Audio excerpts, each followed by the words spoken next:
सो आज के सेशन में हम लोग बात कर रहे हैं कि सपोज हमारे पास है ना आयंस वाला केस होता है, तो उस सिचुएशन को हम कैसे डील करते हैं।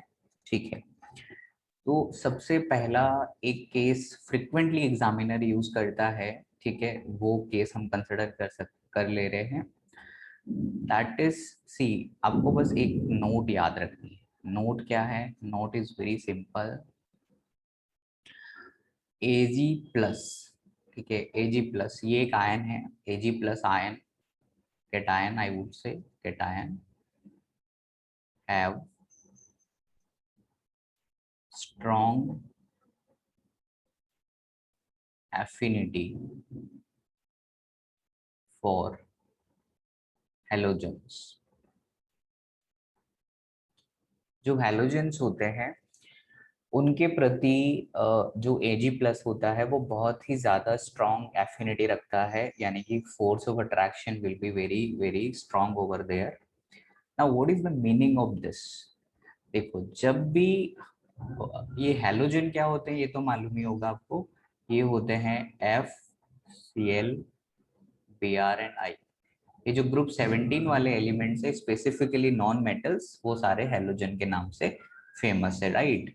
अभी देखो, ये जो Ag कैटायन है, Ag कभी भी कहीं पे भी आपको दिखाई देगा, ठीक है, in the form of Ag plus, not Ag neutral. ठीक है, तो सिल्वर कैटायन जो है उसका क्या होता है? स्ट्रॉन्ग एफिनिटी होता है। इसका रीजन क्या है? So we have Ag plus and we have X minus. These are actually represented by X. So X minus. We are going to get AgX, and this AgX is basically a solid, right? ये होता है आपका precipitate. ये क्या होगा? PPT होगा, ठीक है। और ऑब्वियसली ये सॉल्यूशन में होगा, तो सॉल्यूशन में होगा तो इसके पास क्या लिखा होगा? एक्वस लिखा होगा। यहाँ पे भी क्या लिखा होगा? एक्वस लिखा होगा। So we are going to get AgX precipitate, right? तो ये हुआ। अब ध्यान देना है आपको कि जो हमारा AgCl होता है, ठीक है, जनरली AgF को हम लोग कंसिडर नहीं करते, AgF स्ट्रॉन्ग बॉन्ड रहता है। उसके बाद में हमारे पास AgBr, और उसके बाद में हमारे पास AgI, ये सब होते हैं। जो AgCl होता है ये होता है वाइट प्रेसिपिटेट, ठीक है, ये वाइट कलर का होगा। जो AgBr होता है वो हमारे पास पेल येलो कलर का होता है, ठीक है, येलो कलर। और AgI होता है येलो कलर और डार्क येलो कलर, ठीक है। तो ये हो गया हमारे पास कलर। तो AgCl, AgBr, AgI ये सभी के सभी क्या होंगे? सॉलिड फॉर्म में आपको मिलेंगे, ठीक है। तो यहाँ पे जो रिएक्शन मैंने दिखा रखा है, ये रिएक्शन किस तरफ शिफ्ट होगा? फॉरवर्ड डायरेक्शन में शिफ्ट होगा, ठीक है। Why forward? Because we are getting a solid compound, that is the idea. तो क्या होगा कि ये जैसे ही सॉलिड बन जाएगा तो ये सॉल्यूशन का हिस्सा नहीं होगा, it will be no more part of solution, right. So let me give you one example to explain this part. Suppose we have, let's say, 100 ml of 0.1 molar AgNO3. Now this is a salt, तो ये solution है हमारे पास। और अगर हमने इसको add किया है 50 ml of 0.1 molar, let's say we have NaCl, okay. So इस तरह से हमने ये दोनों को मिक्स किया है, ठीक है। अब आपसे ये पूछेगा कि आप बताइए Cl माइनस का कॉन्सेंट्रेशन कितना होगा। Calculate the concentration of Cl minus और calculate concentration of Ag plus likewise, ठीक है। तो अगर हम इस क्वेश्चन को सॉल्व करना स्टार्ट करें, ठीक है, तो कैसे सॉल्व करें? देखो, 100 ml 0.1 मोलर AgNO3 है, तो AgNO3 किस तरह से स्प्लिट होगा? We have to keep track over that. AgNO3 will break like this, Ag plus and NO3 minus. Obviously solution की बात हो रही है तो ये हो जाएगा आपका एक्वस और ये भी हो जाएगा एक्वस। क्लियर है? देखो t इक्वल टू 0 की अगर बात करें तो हमारे पास ये था 0.1 मोलर 100 ml। लेकिन कुछ टाइम देखो स्टार्टिंग में ये बने नहीं थे तो हम इसको 0 और 0 लिखना स्टार्ट करेंगे। ये हो गई आपकी t इक्वल टू 0 की सिचुएशन। ओके, अब है ना कुछ टाइम के बाद में आफ्टर सर्टेन टाइम t, ठीक है, क्या हो जाएगा, ये हो जाएगा 0। मतलब ये पूरी तरह से आयनाइज हो जाएगा। टी टाइम के बाद में प्रोसेस कंप्लीट होगा, ये बन जाएगा 0.1 और ये बन जाएगा 0.1। ठीक है, इस तरीके से स्प्लिटिंग होगी। सिमिलरली अगर हम NaCl की बात करें तो NaCl भी सॉल्यूशन में क्या करेगा, ब्रेक करेगा, आयनाइज होगा। सो Na plus and you will get Cl minus. Starting में ये कितना था, 0.1 था, अभी ये 0 और 0 होगा, ये t इक्वल टू 0 का सिचुएशन है। आफ्टर सम टाइम ये हो जाएगा 0, यानी कि पूरा रिएक्टेंट है वो प्रोडक्ट में कन्वर्ट हो जाएगा। तो ये हो जाएगा आपका 0.1 और ये हो जाएगा आपका 0.1। But remember the volume is different in the both cases. आपको यहाँ पे 100 ml है और यहाँ पे आपको 50 ml है। तो कल के सेशन को अगर आपने ध्यान से सुना होगा तो हम मोलैरिटी को अगर वॉल्यूम से मल्टीप्लाई करते हैं तो हमें मोल मिल जाते हैं। ठीक है, तो इस तरीके से हम क्या निकाल सकते हैं, मोल निकाल सकते हैं। अब ध्यान देना कि आपके पास ये सिचुएशन जो है, इस सिचुएशन में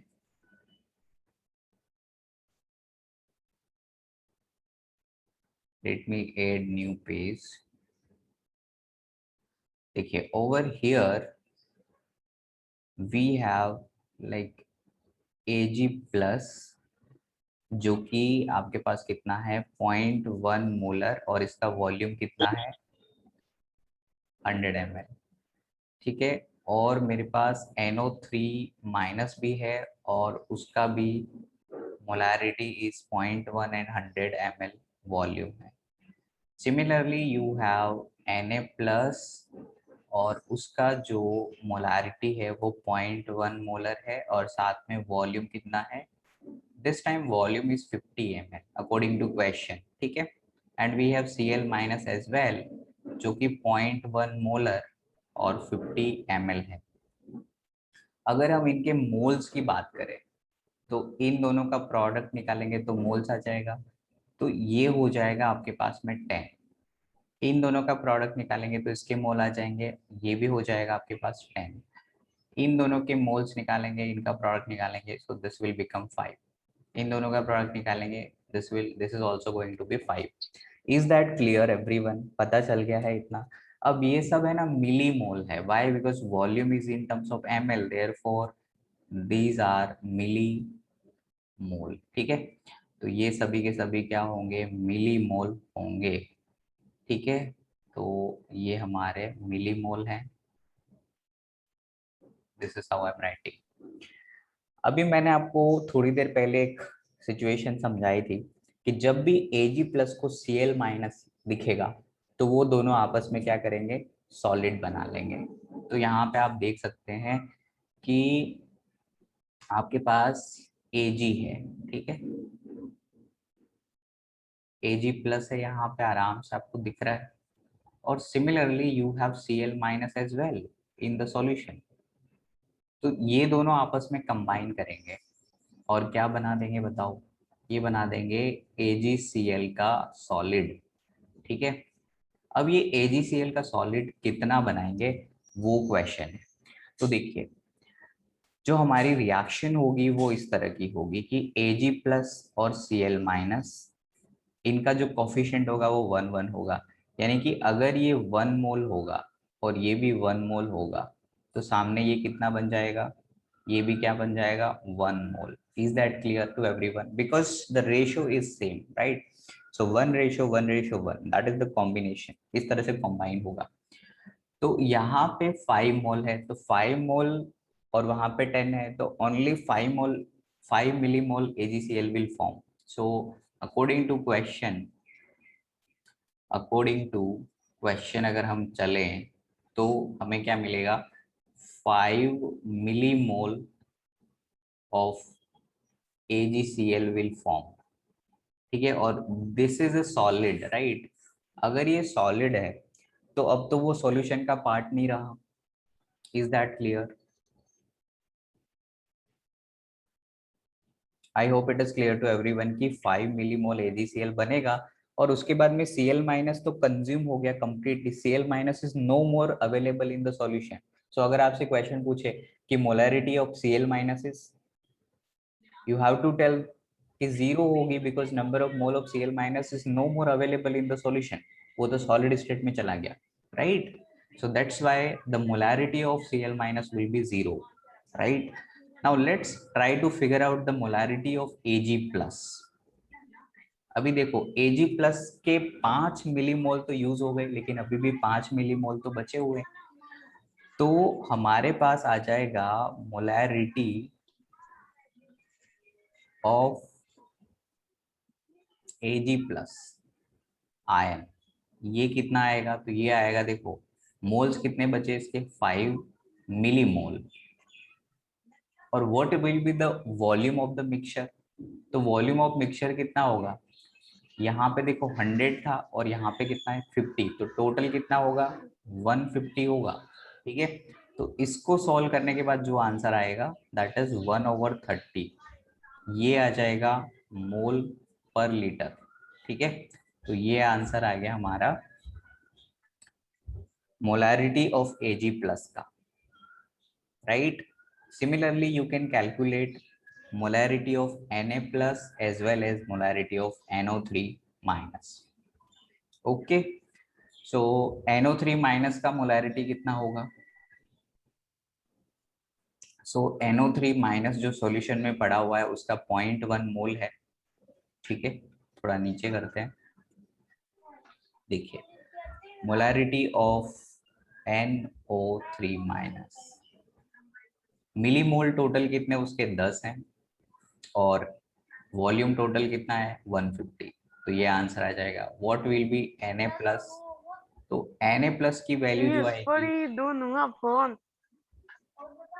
वो आ जाएगा 5 divided by 150. Okay, so this is how we are going to calculate Na plus and. Now इसका रिएक्शन कैसा होगा,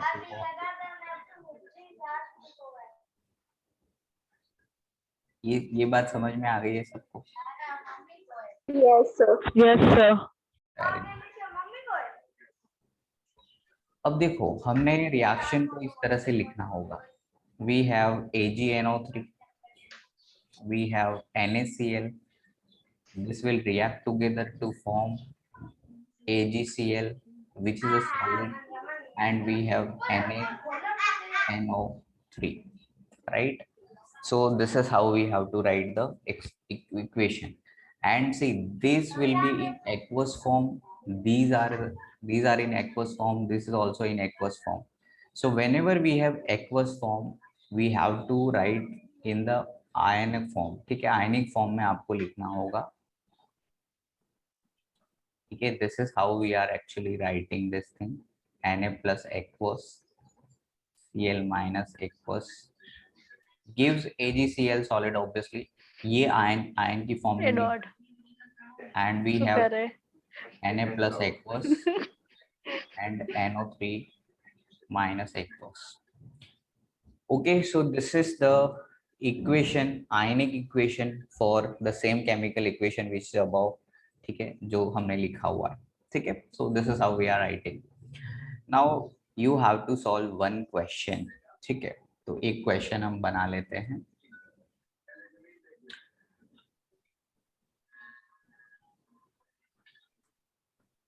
Okay, 500 ml of 0.2 molar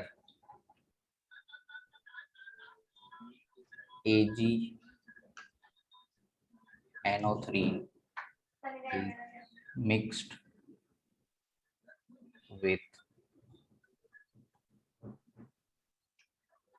1 liter of 0.1 molar Ag टूट क्यों? NaBr.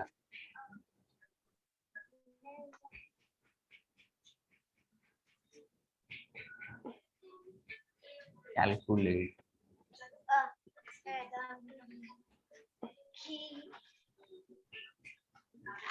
polarity of Ar minus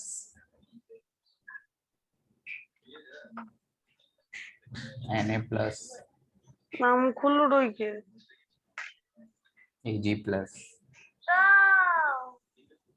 NO3 minus. ऐसे देख मन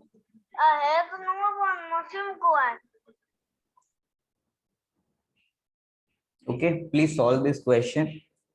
1-2 minute का आप टाइम ले सकते हैं. सर लक्ष्मण चौधरी का माइक चालू है, बंद कराओ. करा दिया भाई, करा दिया, डोंट वरी. Yes sir. ठीक.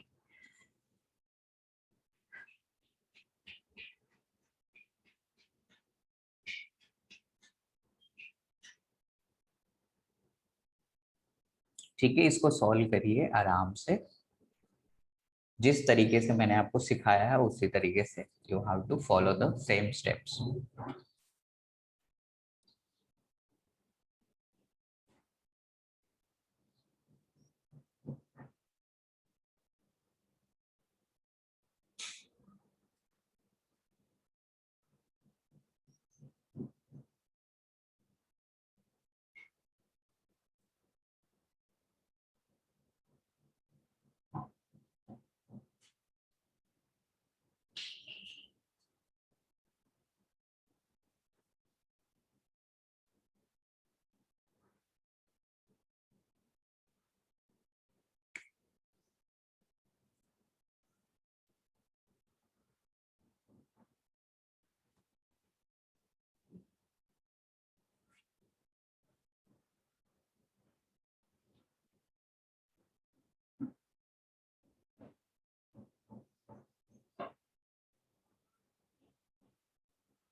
उम्मीद कर रहा हूँ आप लोगों ने सॉल्व कर लिया होगा.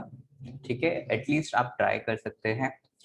बहुत ही सिंपल चीज है. आपको क्या करना होगा, AgNO3 this is going to ionize like this, right? तो आयंस की फॉर्मेट में लिख लेंगे हम लोग Ag plus and NO3 minus.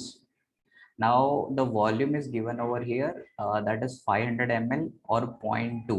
तो अगर हम मोल डायरेक्टली निकालें तो 2 से ये मल्टीप्लाई होगा 10 हो जाएगा, तो कुल मिला के 1000 हो रहा है, तो एक डेसिमल प्लेस है, तो ये हो जाएगा 100 मिली मोल. उम्मीद कर रहा हूँ सब लोगों ने 100 मिली मोल निकाल लिया था इसका, और इसका भी कितना आ जाएगा, 100 मिली मोल आ जाएगा. ठीक है. Similarly we have NaBr. तो NaBr को भी हम इस तरह से स्प्लिट करेंगे आयन की फॉर्मेट में, और we have something called Na plus and we have Br minus. तो Na प्लस के जो मिली मोल्स है वो कितने आ जाएंगे, देखो 1 लीटर है तो इसको हम लोग है ना 1000 ml लिखेंगे ताकि मिली मोल हमें आंसर मिले. तो 1000 into 0.1, so this is equal to 100 millimole. और Br माइनस की वैल्यू कितनी आ जाएगी यहाँ से, ये भी आ जाएगी 100 millimole. Fair enough. So now we have to see कि Ag plus का कितना मोल है. So here we have Ag plus, it is coming out to be 100, और Br minus भी कितना आ रहा है, 100. तो ये तो AgBr completely कंज्यूम हो जाएगा. तो हमारा जो AgBr सॉलिड बनेगा, ठीक है, सॉलिड बनेगा, वो कितना बनेगा, 100 मिली मोल. ठीक है, तो ये बन के खत्म हो गया. सो हमारे पास ये वाली आयन है नहीं सॉल्यूशन में, ये भी है नहीं, तो अब बचा क्या होगा, NO3 और Na+। सो Na+ का मोलैरिटी कितना हो जाएगा, Na+ का मोलैरिटी हो जाएगा 100 divided by total volume. Total volume will be 500 ml और 1000 ml, so it will B 1500 ml। इसको सॉल्व करेंगे तो 20 से 20 कट गए, 1/15। ठीक है, 1/15 मोल पर लीटर आंसर आ जाएगा। सिमिलरली NO3- के लिए आंसर कितना आएगा, same to same, right, because the value is similar, so we can place this is coming out to be 1/15 mole per liter. Now Br- और Ag+ का वैल्यू कितना हो जाएगा, so this will be 0. Why? Because it is completely getting converted to solid state. The solid state is not part of solution. I hope it is clear. समझ आया सबको? Yes, sir. Yes sir. बहुत बढ़िया। तो इस तरह से ion वाले क्वेश्चंस में ये वाला केस बहुत ही स्पेसिफिक है। कई बार वो क्या करते हैं, सॉल्ट मिक्स करते हैं। Late me give you one more example for better understanding. ठीक है, एक पेज और इंसर्ट कर लेते हैं। Suppose you have 100 ml 0.1 molar AlCl3, इसको मिक्स किया गया है 200 ml 0.1 मोलर NaCl के साथ। आपको बोला गया कि calculate molarity of Cl- ion. ठीक है, Cl- आयन। तो Cl- आयन की आपको क्या पूछी है, मोलैरिटी पूछी है। तो इन दिस पर्टिकुलर सिचुएशन आपको Cl कोई प्रेसिपिटेट आपको नहीं बनाएगा। ठीक है, there is no precipitation formation. जैसे AgX बन रहा था वैसा कोई सिचुएशन है नहीं। तो how to deal with this, तो यहाँ पे आप है ना AlCl3 लिखिए। ठीक है, और AlCl3 के आयंस लिखेंगे। तो देखो AlCl3 क्या करेगा, Cl- तो देगा लेकिन 3 टाइम्स देगा। Is that clear? और Al कितना होता है, प्लस का 3 होता है। सबको मालूम है इतनी बात? Yes, sir. Okay. Yes sir. ये देखिए, ये आपको 100 ml दे रखा है और ये 0.1 मोलर भी दे रखा है। तो इन दोनों का मल्टीप्लिकेशन अगर आप करेंगे तो कितना मिलेगा आपको, आपको मिलेगा 10 मिलीमोल। मिलेगा क्या नहीं? तो देखो ये तो हो जाएगा बच्चे 10, लेकिन ये होगा 10 multiply by 3। This is very important. यहाँ पे आपको जो कॉफिशिएंट है उसको लेना पड़ेगा। 3 टाइम्स आपको क्लोरीन मिलेगा। सो क्लोरीन के मिलीमोल कितने हो जाएंगे, 30 मिलीमोल। कितने लोगों को समझ में आ गई बात? ये सबको आ गई, बहुत बढ़िया। चलो अभी ये वाला एनालिसिस कर लेते हैं। तो इस वाले से हमको जो Cl- मिलेगा वो एक ही मिलेगा, तो हमें कितना वैल्यू मिलेगा, वो 20 मिलेगा। सबको समझ में आ गया? तो टोटल Cl- कितना मिल रहा है, टोटल Cl- मिल रहा है आपको 30 + 20। Is that clear? So 50 millimole आपको मिलेगा। समझ में आ गई बात? अब आपको मोलैरिटी Sir. करना है। सो मोलैरिटी कितना आएगा, तो आपको लिखना होगा 50 divide by total volume. 100 is over here and 200 is over here, तो आप क्या करेंगे, 300। तो ये आपका आंसर आ गया मोल पर लीटर। क्लियर है? सबको समझ में आया? Yes, sir. Yes sir. Okay great. अब हम कुछ क्यों और सर? एडिट। हाँ जी, someone is saying something? No sir. Fair enough. ठीक है, I hope it is clear to everyone. Now we are going to see some questions. ठीक है, ये क्वेश्चन आप सॉल्व करिए। This question is from JEE advance. आप try करके देखिए तो आपको पता चलेगा कि अगर आपका बेसिक ठीक है ना, तो आप जेई एडवांस के क्वेश्चन को भी सॉल्व कर सकते हैं, कोई बड़ी बात नहीं है। ठीक है, आप 1 मिनट का टाइम ले सकते हैं। एक नहीं, एक थोड़ा कम हो जाएगा। आप 2-3 मिनट का टाइम लीजिए और सॉल्व करिए इसको। ठीक है,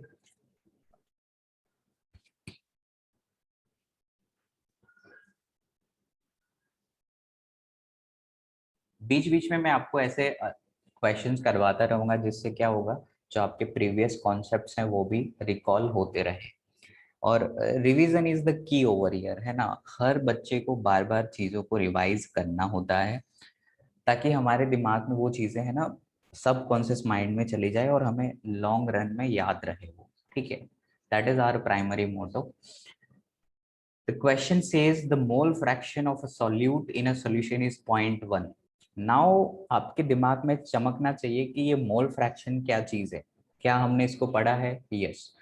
At 298 Kelvin, the molarity of this solution is same as its molality. Molarity and molality are same, right? The density of this solution at 298 Kelvin is 2 gram per centimeter cube. That is 2 gram per ml. The ratio of molecular weight of solute and solvent, you have to calculate the molar mass, the ratio of molar mass. This is very interesting. Please solve this. ठीक है, you can take time 1 or 2 minutes. It is very interesting question.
Okay, so Bansari का answer आ गया है 9।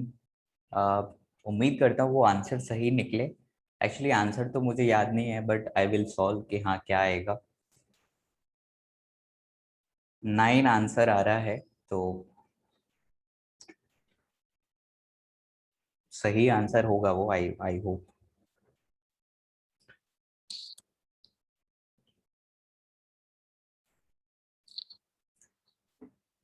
और किसी student का answer आया है?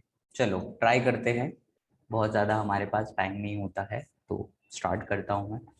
देखिए आपको मोल फ्रैक्शन दे रखा है सॉल्यूट का, तो मोल फ्रैक्शन सॉल्यूट का आपको पता है कितना है, दैट इज 0.1। तो 0.1 को हम इस तरह से लिख सकते हैं 1 डिवाइडेड बाय 1 प्लस 9। कितने लोगों को ये बात समझ में आ गई? और ये चीज क्या होगी? Moles of solute plus moles of solute plus moles of solvent. क्या ये बात सबको समझ में आ रही है जो मैं लिख रहा हूँ? Yes, sir. ठीक है, देख लो आप, this can be written like this. अभी आप इसको कंपेयर कर सकते हैं, कैन यू कंपेयर दिस? तो सॉल्यूट की वैल्यू कितनी आ जाएगी? 1 आ जाएगी। सॉल्वेंट की वैल्यू कितनी आ जाएगी? 9 आ जाएगी। तो मोल्स सॉल्यूट के कितने आ गए? 1 आ गए। और मोल्स सॉल्वेंट के कितने आ गए? 9 आ गए। क्या आप लोग इस बात को समझ पाए? बहुत आराम से समझ गए होंगे Yes, sir. कि मोल फ्रैक्शन का मतलब तो यही होता है, moles of one component divided by total mole. तो मैंने क्या करा, टोटल मोल में सॉल्यूट और सॉल्वेंट के मोल रख दिए, और ऊपर न्यूमरेटर में क्या है, सॉल्यूट के मोल। तो 1/1 प्लस 9, क्योंकि आपको पता है 0.1 को हम क्या लिख सकते हैं, 1/10 लिख सकते हैं। Is that clear? Yes, sir. Now the density is given to you, that is 2 gram per centimeter cube. Okay, and one more thing is given to us, that is molarity and molality are same. Okay, so what is molarity? तो capital M जो होता है वो होता है moles of solute that is equal to 1. Now volume of solution we have to put over here. So volume हम कैसे निकालेंगे? तो डेंसिटी की मदद से निकालेंगे. सिंस डेंसिटी का value is known to us, so this will be weight of solution over volume. अभी एक बात बताइए कि जो यहाँ पे मोल अगर आपको सॉल्यूट की पता है तो क्या आप वेट निकाल सकते हो सॉल्यूट का? कैसे निकालोगे? 1 मल्टीप्लाई बाय मोलर मास कर सकते हो. इसको आप M1 मान लो. ठीक है, सॉल्यूट को 2 मानते हैं जनरली, तो 2 मानते हैं अपन, है ना. तो इसको हम मान लेते हैं वेट 2, तो ये हो जाएगा मोलर मास ऑफ 2. और इसको अगर हम निकालना चाहें वेट ऑफ सॉल्वेंट, कितना आ जाएगा? 9 मोल into molecular mass of solvent आ जाएगा कि नहीं, बताओ. Yes, sir. तो ये जो वेट ऑफ सॉल्यूशन है, वेट ऑफ सॉल्यूशन है, उसको हम कैसे लिख सकते हैं? इन दोनों का एडिशन करके हम लिखेंगे. तो इन दोनों का एडिशन कैसे लिखेंगे? M2 plus 9M1 divided by V. Is that clear? तो अब V का वैल्यू कितना आ रहा है? V का वैल्यू आ रहा है M2 plus 9M1 divided by 2 ml. कितने लोगों को समझ आ गया ये? वॉल्यूम निकाला जो मैंने, वो समझ में आया आपको? Yes, sir. Yes, sir. Okay, बहुत बढ़िया. तो अभी यहाँ पे वैल्यू हम सब्स्टिट्यूट कर देते हैं. अभी अगर आप इसको लीटर में कन्वर्ट करोगे तो यहाँ पे 2000 बन जाएगा, ये ठीक है. Yes, sir. और ये हो जाएगा आपका लीटर में. ठीक है बच्चे, ये हो गया आपका लीटर में. तो यहाँ पे अपन प्लेस कर देते हैं. So we have M2, we have 9 times of M1 और ऊपर चले जाएगा 2000. ठीक है. Now we are going to write small m, that is molality. So what is molality? Molality will be moles of solute divided by weight of solvent. So weight of solvent is how much? This will be your weight of solvent. Is that clear? So 9 into M1. Clear है? लेकिन ये तो ग्राम में होगा, तो kilogram में करने के लिए आपको क्या करना पड़ेगा? 1000 से डिवाइड करना पड़ेगा. तो मैं इसको डायरेक्टली ऐसे लिखूं तो चलेगा? Sir. अब देखो, आपको अकॉर्डिंग टू क्वेश्चन क्या मिला है? इक्वेशन 1 और इक्वेशन 2 क्या होने चाहिए? इक्वल होने चाहिए. समझ में आ रही बात? तो अगर ये दोनों इक्वल है तो आप इक्वल करके रेशियो निकाल सकते हैं. रेशियो आपको क्या निकालना है? M solute. M सॉल्यूट का मतलब यहाँ पे क्या होगा? M2 upon M1. ठीक है. तो क्या अब आप मेरे लिए सॉल्व कर लोगे ये इक्वेशंस? करके बताओ.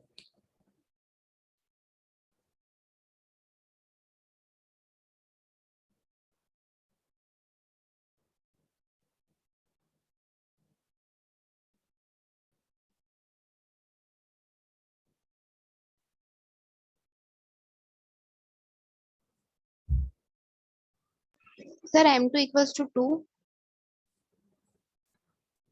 Okay. Final answer is 9. That is correct.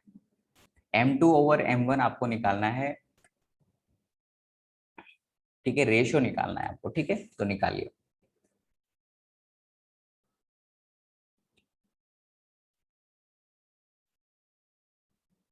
So it is 9. 9 आ रहा है. Very good. आपको कुछ करना नहीं है बच्चे, यहाँ पे लिखना है 2000 divided by M2. 9 times M1 is equal to 1000 divided by 9M1. अब है ना, ये सब कैंसिल करेंगे हम इस तरीके से. ठीक है, तो आपको क्या मिलेगा? 9M1 into 2. ठीक है, तो मैं डायरेक्टली लिख देता हूँ, थोड़ा सा स्पेस कम है हमारे पास. तो इसको हम लिख सकते हैं 18M1 इज इक्वल टू क्या लिखेंगे? M2 plus 9M1. हमें क्या चाहिए? M2 bye M1. तो मैं क्या करूँगा? m1 से इसको डिवाइड कर लूं? Yes, sir. तो सब जगह पे मैंने m1 से डिवाइड कर दिया, तो अभी आपको क्या मिलेगा? ये एक्सप्रेशन 18 इज इक्वल टू जो m2 बाय m1 हमें निकालना था, और ये मिल गया आपको प्लस का 9। तो ये वैल्यू किसके बराबर आ रही है? 9 के इक्वल आ रही है। तो जिस भी बच्चे का 9 आंसर आया एब्सोल्युटली करेक्ट है। क्लियर है बात? Yes, sir. So this is the question. इसको हम लोग बोलते हैं इंटीजर टाइप क्वेश्चन। ठीक है, आपको धीरे धीरे more than one correct question भी मैं आपको बताऊंगा। ठीक है, जिसमें क्या होता है, एक से ज्यादा ऑप्शन सही होते हैं। सिंगल करेक्ट जो क्वेश्चंस होते हैं वो नीट एग्जाम का पैटर्न होता है।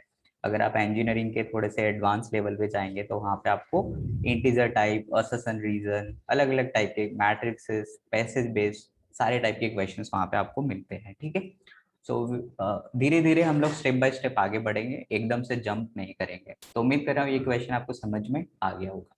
ठीक है, ओके। अभी ये क्वेश्चन का आपको स्क्रीनशॉट लेना है, ये आपका है होमवर्क। ठीक है, आप इसको करके आएंगे, next time we will discuss. ठीक है, अभी बिकॉज ऑफ टाइम कंस्ट्रेंट हम लोग इसको सॉल्व नहीं कर पाएंगे। अब स्क्रीनशॉट लेके इसको सॉल्व करके next time we will discuss it, right? Yes, sir. Yes, sir. Okay, तो सभी चीजों को थोड़ा रिवाइज करते रहिए, और बेसिक्स के ऊपर आपको काम करते रहना है। मैथ्स की जो स्किल्स है उसको, उसके ऊपर भी